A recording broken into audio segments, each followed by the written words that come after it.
Hi, it's me, Dex Gelfand. And the work I do, therapeutic spiritual counseling, can be called Miracles as Usual. And here I want to share with you how I routinely guide my client to process away the bad feelings and attitudes that have been making any relationship unpleasant, thus making it surprisingly good.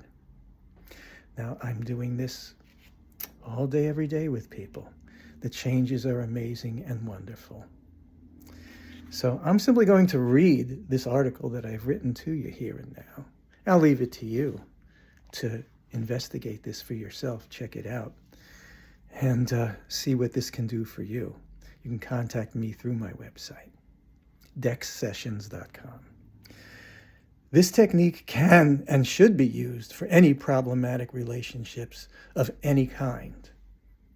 So your coworker, your boss, your mother, your roommate, your husband, wife, boyfriend, girlfriend, whatever. It's all inclusive. Whatever comes to mind in response to these questions, which I will tell you what the questions I use are, whatever response comes to mind is exactly what needs to come up. Nothing should be dismissed as irrelevant, random, or unimportant. The first part of this two-part procedure is to address and undo the ongoing detrimental game going on between my client and the other person.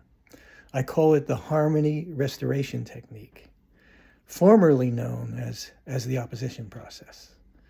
Where there is a conflictive relationship, it does amount to a detrimental game being played, and the undoing of that game is the purpose, thus allowing for peace and harmony.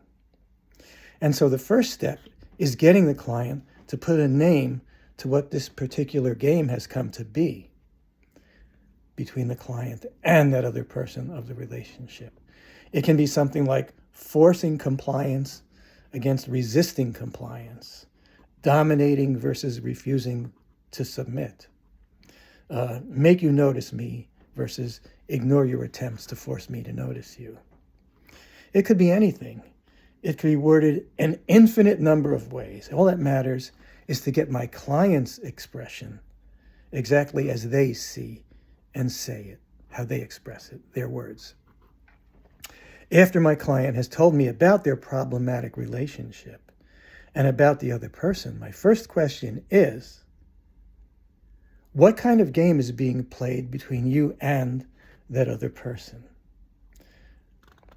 What says it best for you? How would you phrase it? Then I use their words for that game and the name of the other person in asking the following 4 questions in this order, over and over, if or as needed.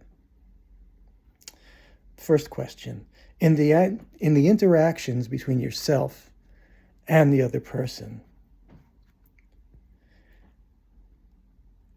in this ongoing game of, and then you put in the whatever they're calling the game, has there been something that someone hasn't been willing to fully accept and experience? And then whatever answer my client gives, I say, what problem have you been trying to solve by resisting that? Or what problem has the other person been trying to solve by resisting that? Whatever the answer to the first question was. And then the next question is, in the interactions between this other person and yourself in this ongoing game, has someone caused something that was not easy to accept and experience? And then the question that follows up that again is, what problem have you or the other person been trying to solve by doing that? Now, on these follow-up questions of what problem have you or the other person been trying to solve, the stress here is that this is not, as I explained to my client, coming up with these answers, it's intuitive. It is not deductive. And by that, what I mean is that the person should not be saying, well, the problem I've been trying to solve by not being willing to experience this thing about that person, or by causing this thing, or by them causing this thing. must be this thing or something like that. It must be this, or I think it's that. No, this is empathic and intuitive, which means, bear with me while I go to the next page. It's not a process of figuring out. You're not figuring it out. It's the process of being open to the other person's thoughts, fears, and feelings, to be recognized and felt.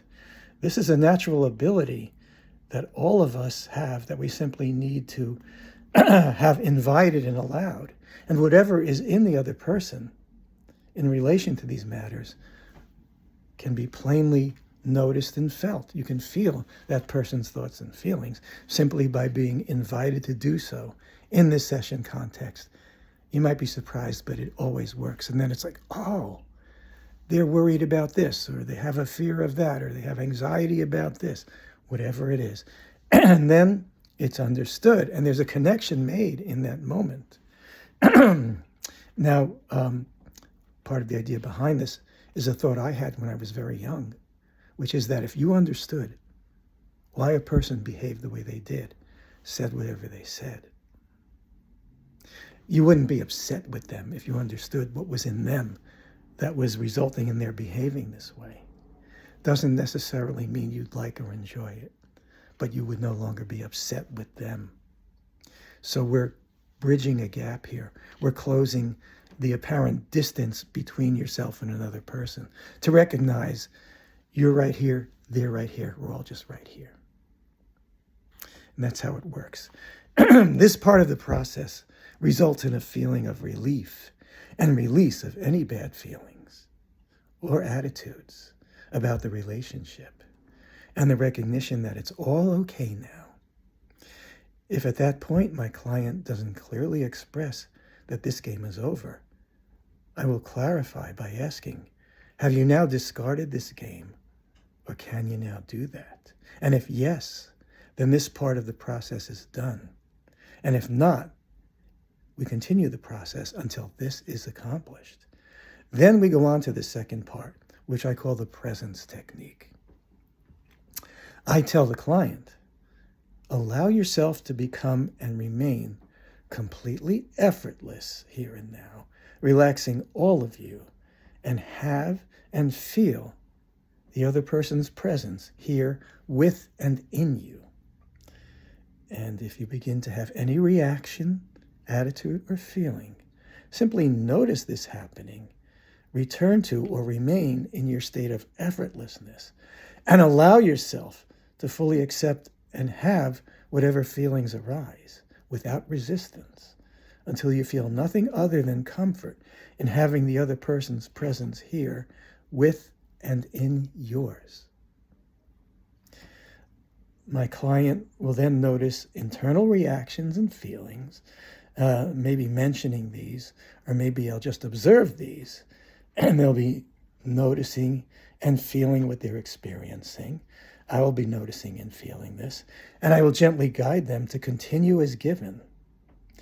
Whenever they seem to need the guidance, to continue to effortlessly have, accept, and feel the other person's presence effortlessly, along with whatever feelings arise within them, until they arrive at a point of happily and peacefully recognizing and enjoying having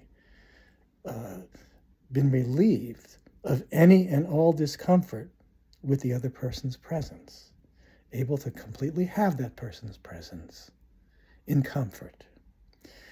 They will feel quite a happy change of circumstance with the other person.